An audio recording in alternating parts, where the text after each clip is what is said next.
Before we get started, we wanted to quickly give a big shout out to Westcott for sponsoring today's video. To learn more about Westcott and read Videomaker's ethical stance on sponsorships, click the link in the description.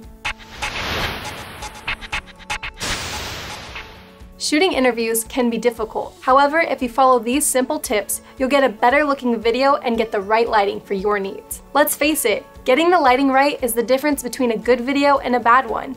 And when it comes to corporate video, shooting situations can be difficult and unpredictable. Here are a few common scenarios along with how to get the most versatility out of your lights. The foundation of interview lighting is 3-point lighting. The fundamental 3-point lighting setup is a key light, a fill light, and a backlight.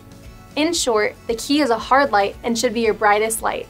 The fill should be a soft light to fill in the shadows, and the backlight should highlight the hair and shoulders of your subject and separate them from the background. Now, let's say you find yourself needing to shoot an interview next to a window. The nice thing when shooting next to a window is that you only need 2 lights because the sun will act as your third. There are a few things to consider when you're subjected to this problem. The first is color temperature. If your lights are not the same color temperature as the sun outside, either your subject will look strange or your background will.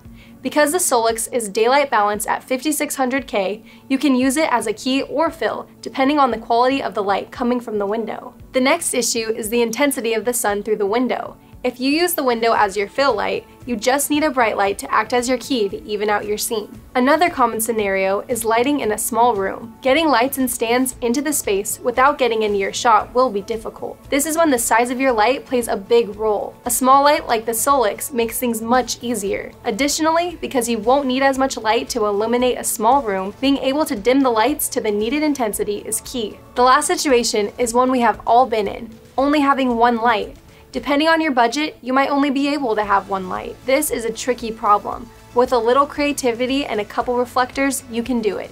Use 1 light as either the key, fill, or backlight. Then use 2 reflectors in combination with 1 light, or 1 reflector and a practical, and you can still get 3-point lighting.